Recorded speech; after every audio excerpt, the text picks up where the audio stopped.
Hello team, welcome to another ATP Geopolitics video with myself, Jonathan Pierce. Ukraine War News Update. First part thereof for the 11th of June 2024, but it's not my usual hits and losses video. This is my geopolitics video from last night that I didn't have the time or energy to do. I had it laid out and I've still got an awful lot of geopolitics stuff for later today that just gets added to my list as I go through each day. So let's just rush through what I was going to talk about yesterday. A lot of it was a synopsis of the European elections and the fallout that's coming from that. The Kyiv Independent did a good summary. European elections, far right gain centre holds.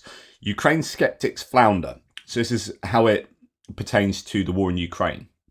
And just to remind you, Ursula von der Leyen, who is going to be running for her re-election as European president, she needs to coalesce a large enough group around her in order to get enough support for that. I think she might well do that. We won the European election, she said. This election has given us two messages.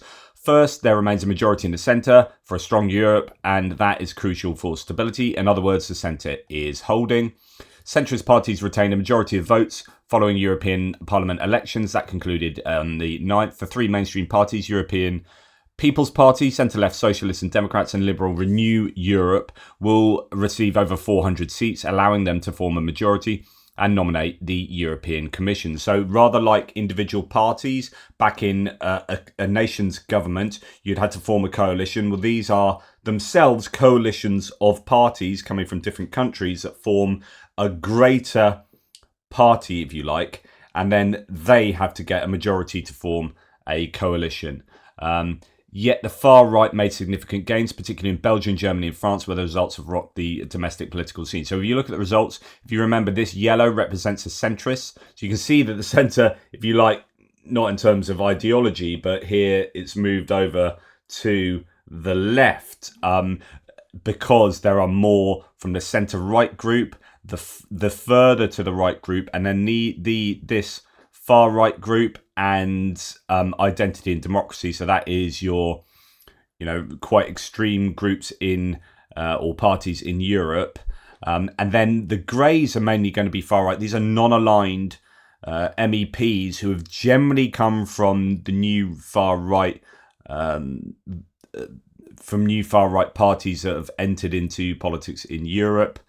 And I expect not all of them, but many of these to join with the right. So the right and the far right now take up a much larger proportion of the political landscape. You have the centre here in yellow, the red and green as centre left, and the maroon here, the far left. So yeah, it's real. It is definitely a change in direction for the EU, and there's quite a bit of talk about how that's going to affect policy making. You might get things like conservative values and traditional values back on the agenda. It's not going to be so progressive looking, the European Union. Wonder how that will affect environmental policy making. That's definitely a concern for me personally. So on and so forth. Okay, Belgian Prime Minister Alexander De Croo announced his resignation after a far right-wing surge in both the national and European elections in his country, Belgium, while French President Emmanuel Macron called a snap election following a bitter loss. Okay, we'll talk about France a little bit in a second. Le Pen... Well, actually, right now, Le Pen had a mixed track record on Russia, having repeatedly supported Russia and Vladimir Putin before the beginning of the full-scale invasion of Ukraine. She also made a number of controversial statements about Russia and Ukraine, such as the assertion that the illegal annexation of Crimea was justified. So this is where Marine Le Pen really sits. She is not good for Ukraine. She might have changed her positioning slightly, given all the pressure she has had. But really, she is no friend of Ukraine. While Le Pen has claimed to have changed her mind on Russia since 2022, she has not publicly altered her position on Crimea since the beginning of the full-scale war. At a hearing in May 2023, Le Pen characterised the illegal annexation, which is widely condemned across the EU, as a reattachment. Jordan Bardella, the National Rally's leader has largely opted to lean on anti-immigrant and anti-Muslim sentiment, leaving foreign policy issues out of his party's campaign. It's probably quite wise, to be honest. Unlike the single list proportional representation system used to elect members of the European Parliament, the French Parliament is elected via a two-round system in single-member constituencies. In a French system, a candidate must get over 50% to win the election, with the French president placing a bet that far-right candidates won't be able to get. Now, we'll come back to that. That's what I was going to come back to, just a little discussion about what Macron's doing there and calling that election. Okay, then we're going to go to Italy. Despite ruling Italy together, so if you remember, you got Brothers of Italy, La Liga, and Forza Italiana, Forza Italy. These are three coalition parties on the right, actually quite far right.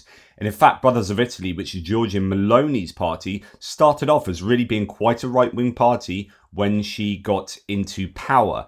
She has tempered that slightly and become more of a respected, I don't know if I'll go as far as to say moderate, but edging towards a moderate right leader.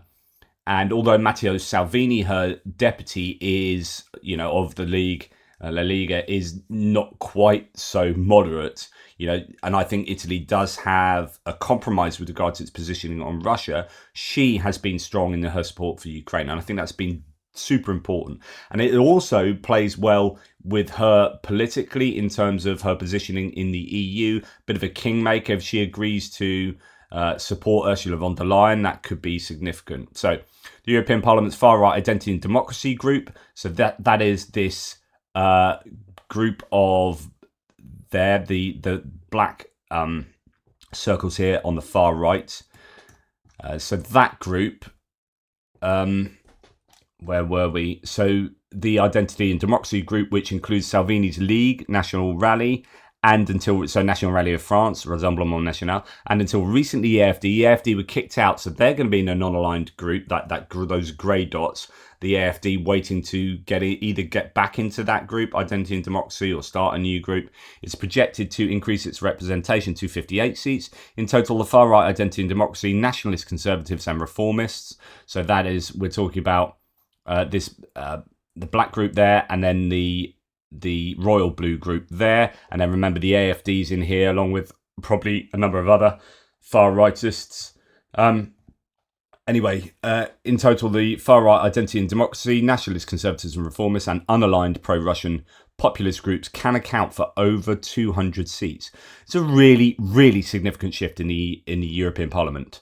However, the Conservatives and Reformist groups, while sharing some policies, so that's a royal blue group, with the more radical groups, has publicly supported Ukraine and the Union's sanctions policy. Pavel Zerka, a senior policy fellow in the European Council on Foreign Relations, had said that the main takeaway of the election results was that the European Parliament's moved to the right, but at the same time he said that radical right parties did less well than previously feared.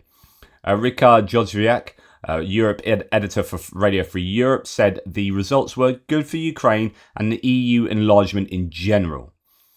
There were other signs of weakness among parties and candidates seen as more sceptical of support for Ukraine. In Slovakia, the liberal pro-EU party Progressive Slovakia came in first place. I misled you a little bit because I said this is Slovakia and clicked on the wrong country and talked about their makeup yesterday. So sorry about that. Ahead of Prime Minister Robert Fico's ruling Smer party, so the Progressives came out better than Robert Fico, who's just had an assassination attempt, than his party that was centre-left but has become more of a right-wing populist party. Fico and Smer came to power on a populist platform in September 2023 and promised an end to military aid to Ukraine. In Poland, Prime Minister Donald Tusk's ruling Civic Coalition notched a narrow win against the Conservative Law and Justice Party. They were projected to gain 37.1% of the vote to PAS's 36.2%. So that's pretty good in Poland. And the far-right Confederation Party, however, was projected to get, it says only 12.1%, but I think that's a slight worry there when you got 12%. You get a lot of really far-right parties in Europe getting the mid-teens, the low to mid-teens percentage. And that is a scary thing. Like Europe, it has, I think we've got to a generational position where we forgot the Second World War. We don't have people with living memory of the Second World War, and we're now embracing some of the rhetoric and ideology that got us into the mess it did back in the 1930s. Hungarian Prime Minister Viktor Orban's right-wing Fidesz party retained its majority but saw its worst showing in decades. Fidesz gained 44% of the vote, 10% decrease from 2019, and the opposition party led by Peter Magyar got 30%, enough to send 7 delegates to the European Parliament. So that's good. In Ireland, now, it says one of the most outspoken Ukraine skeptics, Claire Daly, was trailing, and Mick Wallace was also trailing. We just found out that they did not get in. That's come out this morning. They're the last to count, the Irish. And those two pro-Russian, far-left politicians did not get a seat in the European Parliament. So that's good news. And then it talks about those people, talks about Claire Daly's talking about illegal aggression of Russia, one-sided narrative that excuses the Western role of what's happening, and blah, blah, blah. So she's fairly open with her positions there, and it's good news, I think, that neither of those two got in. Right. Okay, now we're going to look. I had a few bits and pieces outlined to talk to you. It looks like that's been lost. So if we look at Slovakia, I just want to go to Slovakia because I messed that up, and look at the name below it, and it's actually above it. So that's where I went wrong. So Slovakia is here, and the Renew centrist got 7 seats for non-aligned. So it seems like, not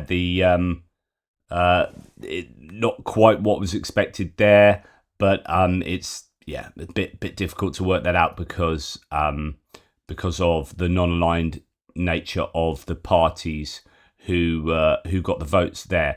But I suggest you go and check out these results. As you can see, a big loss for the left and the centre left. Big gain for or fairly decent gains for the centre right.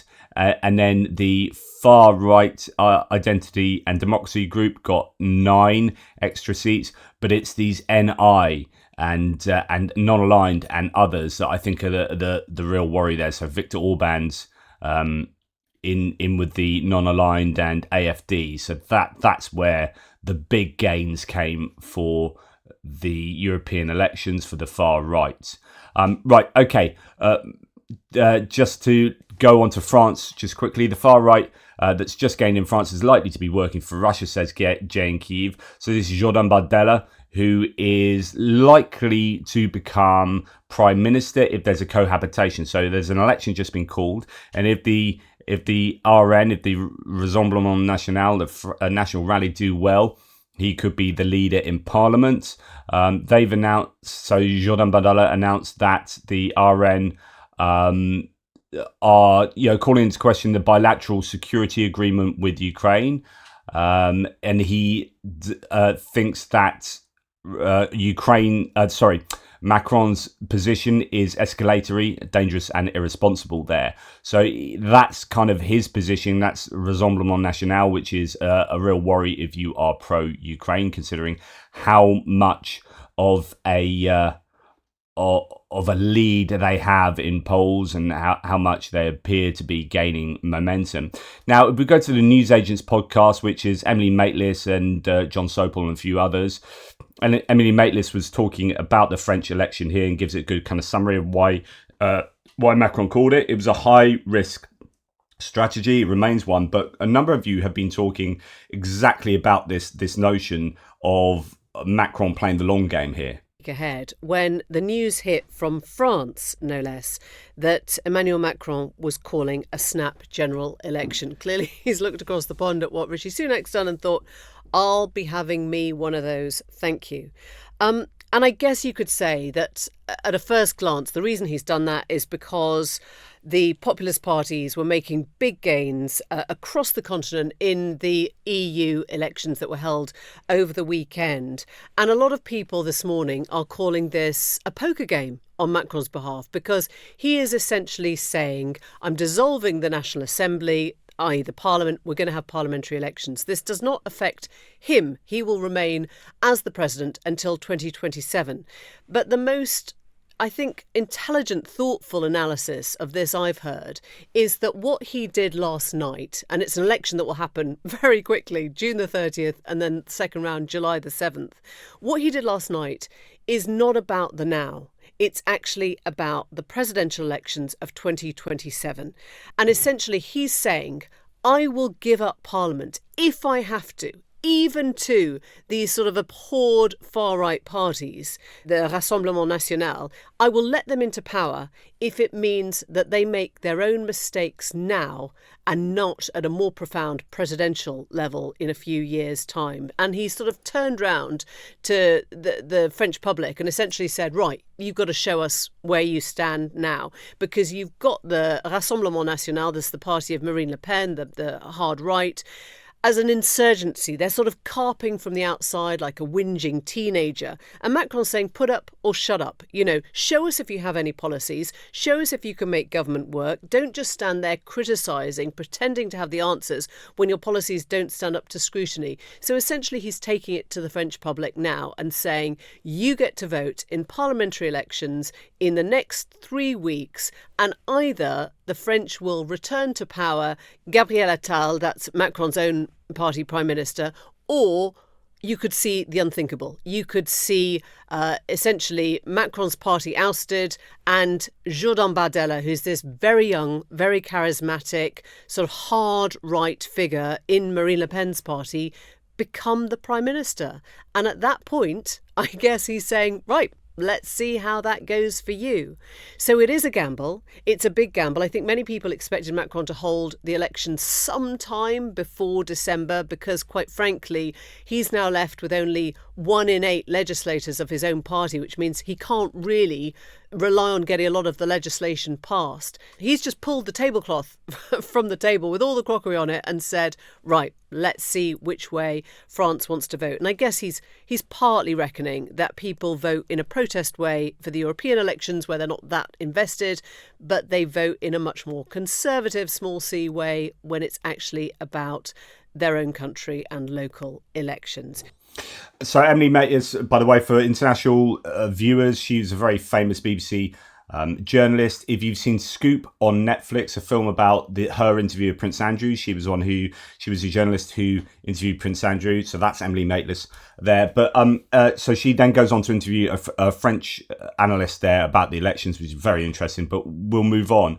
And this is something that actually has been talked about a lot in the threads. Marine Le Pen will probably win the election, but not the majority, meaning she will have to do real politics all of a sudden. And by her, that's her party. She would actually be going for the presidential elections in 2027. And this is where Macron is leading it, because he wants Marine Le Pen's party to fail in governance, so that when it comes to the presidential election in 2027, that's what Maitlis was saying, that they then protest against Rassemblement National at that point and say, okay, you've helped to rule maybe in a cohabitation with others, with Macron, and yeah, you're not very good at you're very good at shouting about stuff and complaining about things, but actually when it gets to governing, you guys suck, and we'll go back to status quo or business as normal in 2027. That's his game. So anyway, here we've got Emile Guzmond saying, and what will probably happen is her party will end up proving that they're not ready for being in government. When it happened in Denmark, both the far right and far left, they ended up proving that they could not use their influence to do proper politics, and both parties ended up being halved. That was in two different election periods, meaning Marine Le Pen and her party will have problems at the next presidential election due to her lack of real politics being executed. And I think that's pretty savvy. That's what a number of analysts are saying is Macron's game there. Going to be interesting to see if that is the case. And then we got Stéphane Séjourné, who I think has been doing a fairly good job as foreign minister, saying, I think it's an election of clarification to lift the roadblocks. Today, the French electoral landscape shows that 40% of those who voted chose a far-right list. Yesterday's result is a lightning bolt in political life. We must take that into account. Séjourné, who is also chief of Macron's centrist Renaissance Party, told AFP earlier that the party would not challenge outgoing MPs from the traditional left and right for their seats if they were prepared to invest in a clear project around the presidential majority. In other words, there's something of an alliance, maybe not a progressive alliance, but maybe a centrist alliance to benefit those against Marine Le Pen's Rassemblement National there. We also have a bit more information on the Dutch situation. Rick from the Netherlands says, thanks for your great update. I would like to mention some points about the Netherlands that might be of interest. The PVV, so that's the party of Geert Wilders, who is, he's not going to be in charge of the Netherlands because the coalition has said none of our leaders can be in charge. So they put in a guy called Dick Schoof, who is a former head of intelligence, as their new number one. But anyway, PVV, Geert Wilders' party, they gained 5 seats, setting them to 6 seats. In the polls, they were at 8 seats, so they didn't do as well as they were projected. But more importantly, the other far-right party, the FFD, that has received money from Russia, very pro-Russian and very anti-Ukraine. They lost all 4 seats in the EU Parliament. So I would call this a net loss on the far-right spectrum of the Netherlands. One could discuss the party GLPVDA, led by Frans Timmermans, as truly one party. They kind of joined, and in national parliament they worked closely together, but it's a bit deceiving to call them a single party. In the EU, as they will split, I think GL will join the Greens and PVDA will join the Labour, so Social Democrats. But I do think them joining has been effective because the rest of the votes might have given them an extra seat at the cost of the PVV. During the last EU elections, GL and the PVDA presented themselves as separate parties. Back then, they actually had a combined number of 9 seats, so they actually won this election. All this strikes me as a bit odd that many people in the Netherlands see them as victors. The Centre Renew Party will vote today if they will they will expel the Dutch VVD party for joining a coalition with the PVV in Dutch government. The VVD is a party of Mark Rutte, so he's a guy that is touted to be the next Secretary General of NATO, very pro-Ukraine. That would never change. So, okay, let's parse that all down. So, stuff going on internally in Dutch politics, but again, you have this idea of working as coalitions of parties in order to achieve a greater good. This is kind of what France is good at doing to keep Rassemblement National out, but I think they've got to a critical mass that I don't think that's going to work too much anymore, that we might see the Rassemblement National actually in power. And then it's a case of seeing how they go. But in general, there were lots of fears about the Netherlands moving in a kind of PVV direction, a far right direction, but actually things have turned out to be fairly positive for those who are pro-Ukrainian there. At the same time, Dmitry Medvedev from Russia said that Russia, he gloats at the EU election results to the ash heap of history, took a jab at the French president and German chancellor, well respected by no one, Macron and Scholz. You've seen the EU Parliament election results, he wrote on social media, wait and see what comes next. Time to retire to the ash heap of history. Now, I always say, look at what Russia says and then think that the opposite should have happened. So if Medvedev is absolutely loving the fact that Macron and Scholz and their parties have not done very well in the EU elections, then we should have wanted them to have done well. The rise of the far right is to the benefit of Russia. There is no doubt about that. Penny Pritzker, who is leading the US delegation at the Ukraine Recovery Conference in Berlin this week, played down the potential impact of the strong showing of the far right in the elections. Quote, even in this election super year, where half of the world's population is voting, the international community has not and will not lose interest or faith in its support for Ukraine's fight against the aggressor, she told reporters of the German capital. I'm not going to sugarcoat it, though. The war remains tough. She said Washington believed European Commission Chief Ursula von der Leyen's assessment of the majority remained for staying the course. Quote, I'm going to quote the President von der Leyen, just say that the centre is holding. The result comes with great responsibilities for the parties of the centre. And as she said, her aim is to continue this path with those who are pro-European, pro-Ukrainian and pro-rule of law, which is something von der Leyen had said herself. And that's really important. Pro-European, pro-Ukrainian, pro-rule of law is where the EU continues to go. But there are, as mentioned, all these problem areas, and another one of them is Belgium. Despite polls predicting the far-right anti-immigration Vlaams Belang party would become the main political force in the country, the right-wing nationalist New Flemish Alliance, NVA, retained its first spot with an expected 22% of the votes, according to provisional results. Vlaams Belang came in second position with a share of 17.5%, ahead of the socialist Verut party, which garnered about 10.5% of the vote. So what that is to say is that a good for almost 40% of the votes went to right-wing nationalism or far-right. This is the resurgence of the right in Belgium here is very evident. As De Croo said, so De Croo, who is part of the Liberal Party, the VLD, they managed less than 7%. And that's why he just, on the spot, sort of resigned.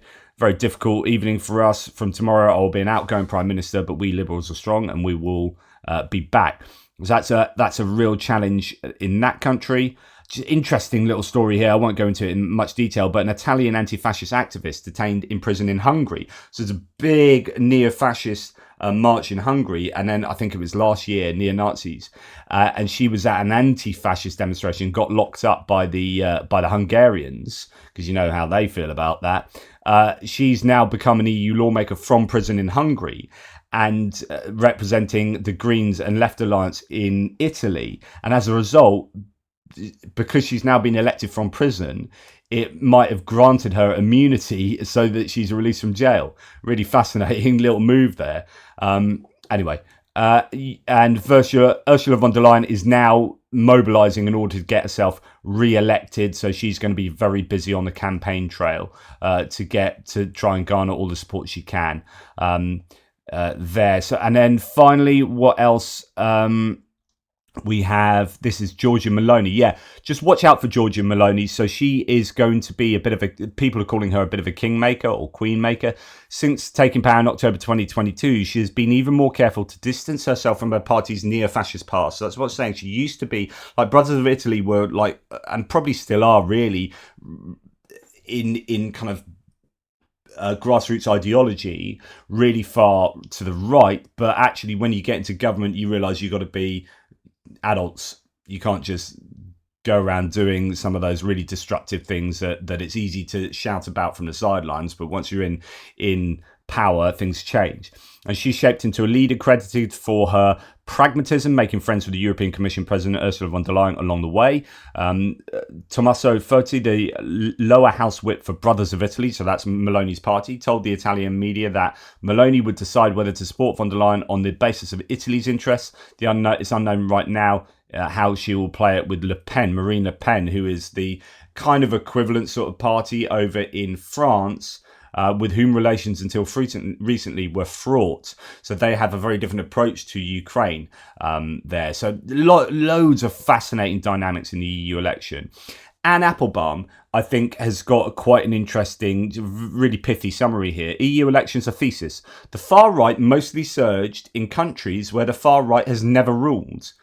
In countries that have already been damaged by populism, Poland, Hungary, Greece, the centre-right did better.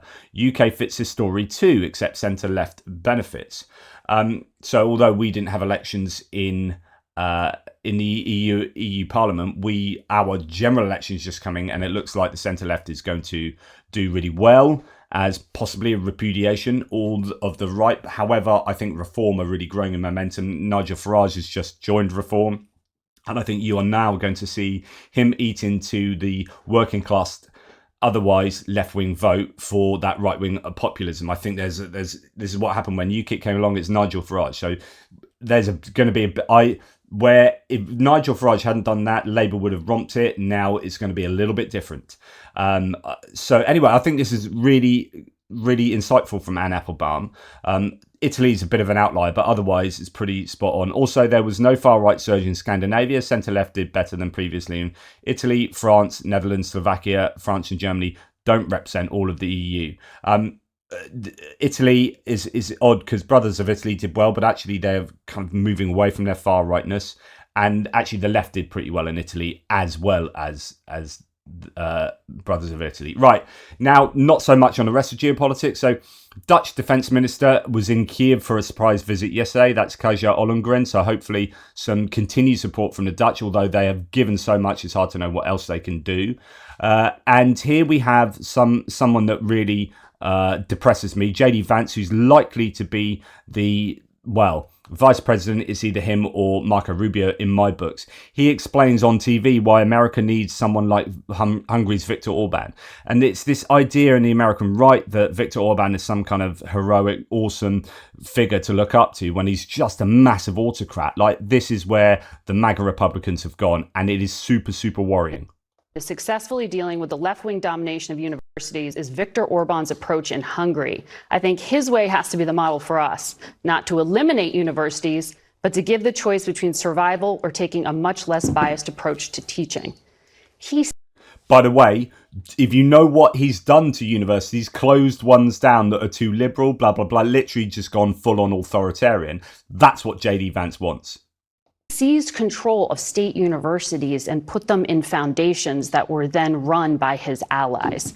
Is that what you're advocating be done in the United States? Well, Margaret, what you're seeing in the United States actually is that universities are controlled by left-wing foundations. They're not controlled by the American taxpayer, and yet the American taxpayer is sending hundreds of billions of dollars to these universities every single year. I don't want taxpayers controlling education necessarily. Is that what you're advocating for, federal government? Margaret, what I'm advocating for is for taxpayers to have a say in how their money is spent. Universities are part of a social contract in this country. They educate our children. They produce important intellectual property. They get a lot of money because of it. But if they're not educating our children well and they're layering the next generation down in mountains of student debt, then they're not meeting their end of the bargain. I think it's totally reasonable to say there needs to be a political...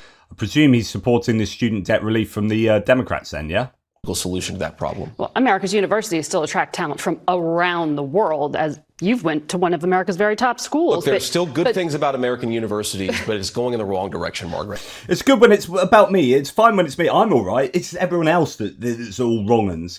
Of course, this might sound like he's got a few good points when it's couched like that, but the reality is, this is, especially if you're going to appeal to Viktor Orban, this is the first tentative step. I think people like him have done more steps previously towards, this growing autocracy that you see represented by the Project 2025 blueprint for governance. But Viktor Orban in particular, as you know, I mean, he rewrote the Constitution, he neutered the courts, he has tried to control the media.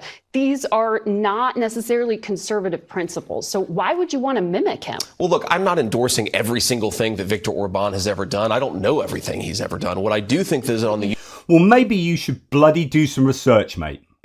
On the university principle, the idea that taxpayers should have some influence in how their money is spent at these universities. I think we should do something that Hitler did. Yeah, have you thought about whether he should be your guy? Yeah, no, I don't know everything he did. I mean, he probably did lots of things. Maybe some things are a bit bad, but I'm still going to talk about how wonderfully he was in this little area. Yeah, that's probably not good for PR unless the people you're appealing to really like Hitler. Universities, it's a totally reasonable thing, and I do think that he's made some smart decisions there that we could. Okay, so that's what he is talking about. CBS News: Hungary's Viktor Orban seized control of universities, rewrote the constitution, and neutered the courts. Is that what you're advocating for the US? I think Orban made smart decisions that we could learn from in the US. So it's a good synopsis of that from the intellectuals. Now, going on to another American lawmaker, we have Lindsey Graham, who's a big fan of Ukraine. Here talking about Ukrainians sitting on 10 to 12 trillion dollars of critical minerals. This is worth listening to. They're sitting on 10 to 12 trillion dollars of critical minerals in Ukraine. They could be the richest country in all of Europe. I don't want to give that money and those assets to Putin to share with China. If we help Ukraine now, they can become the best business partner we ever dreamed of. That 10 to 12 trillion dollars of critical mineral assets could be used by Ukraine and the West, not given to Putin and China. This is a very big deal how Ukraine ends. Let's help them win a war we can't afford to lose. Let's find a solution to this war. But they're sitting on a gold mine to give Putin 10 or 12 trillion dollars of critical minerals that he will share with China is ridiculous. And he's got a really good point there. I was having an argument recently on Twitter with someone who is of the JD Vance persuasion, if you like. And he was saying, what's Ukraine got that America wants? I'm like, dude, have you even, like, before you have your opinion, have you even tried to look into the situation? So Lindsey Graham's actually right here. Some of those critical minerals, lithium deposits, all sorts of things. I'm gonna do a natural resources segment on Ukraine at some point. I've been meaning to do that for freaking ages. But it is an incredibly important place. It's possibly also why there's so much interest in it from both sides. Admittedly, as I often say, it's not just about the moral component. In fact, the moral component, these interactions between your great superpowers often has the lowest, value in terms of why people act. There are other things that are going to be at play. It's just really good when your actions to do with strategy and economics and the military, etc., also fully align with morality, which is, I think, what is happening here. And I'm on board for the morality, but I understand also these other benefits to, in this case, hopefully to Ukraine, but why the US and China and Russia might be interested in helping out Ukraine, right? And we've seen China buy up or lease up to 15% of their agricultural land. I wonder whether there's any other interest in terms of natural resources outside of that. Now, the Times have published an article about Zelensky's aide, Andriy Yermak. I told you previously that Andriy Yermak, some people say, is the most important person in Ukraine.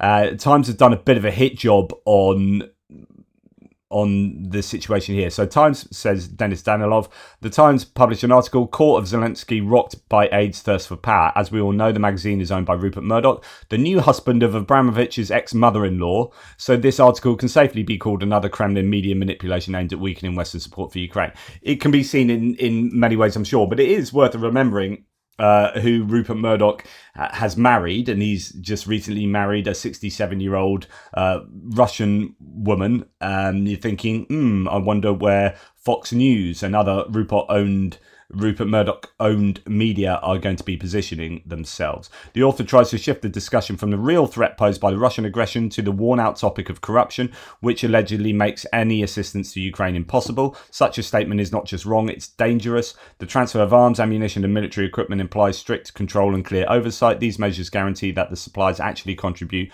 to strengthening defence and do not fall into the hands of corrupt officials. To ignore these facts and to equate military aid with economic aid, where financial abuse is indeed possible, is to deliberately distort reality. This article is an attempt to manipulate public opinion in order to deter the West from taking decisive action and ultimately weaken Ukraine. Do not let yourself be fooled. Supporting Ukraine in its fight against the Russian aggressor is not only a matter of morality and justice, but a strategic necessity for the entire free world. Kind of what I've been just saying. We must be vigilant and critically evaluate information, especially when it comes from publications whose owners are in close relationship with the Russian elites. And then another article came out in the FT, a government shake-up straining relations. So this is, 6 Ukrainian Western officials told the Financial Times that a series of firings, resignations and government reshuffles that have happened under Zelensky in recent months have caused tension between Kyiv and the Western partners financing Ukraine's defence and reconstruction. All of them told the FT that they had warned Zelensky and his government over what they saw as disruptive and inexplicable moves. According to the Financial Times, political rivalries are behind the shake-ups and Ukraine's Western allies are not pleased. Quote, the US and other Western partners want a normal, predictable relationship with their Ukrainian counterparts, one Ukrainian government official told the FT. Right now, they're losing trust in Ukraine's government because of personal decisions that they do not understand. Okay, and one such move or kind of resignation is Naim. So this chap, Mustafa Naim, who was originally to do with Euromaidan way back when in 2013, he has been barred from going to the restoration and infrastructure development, or he's head of infrastructure and development and restoration in Ukraine, but he was barred from going to the Ukraine Recovery Conference, and not quite sure why. But anyway, there are some issues going on internally in Ukraine, And on the one hand, there are issues with people getting reshuffled, moved, resigning, or sacked, or whatever.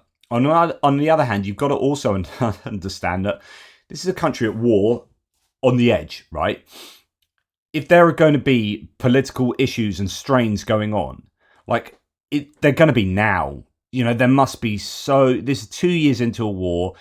You're going to have a tired leader who is trying to hold things together, and you are going to have people who disagree with the direction of travel in all these different areas that are really complex and nuanced, and it's understandable that you're going to get disagreement. So on the one hand, this could represent that things are not going so well under the bonnet in terms of the Ukrainian political scene.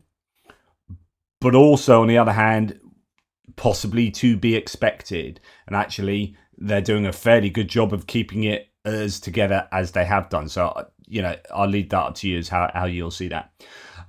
Meanwhile, in Russia, Sergei Karaganov, who was embraced by the West prior to the invasion, considered to be one of Russia's most prominent and influential intellectuals, argues that, what does he argue?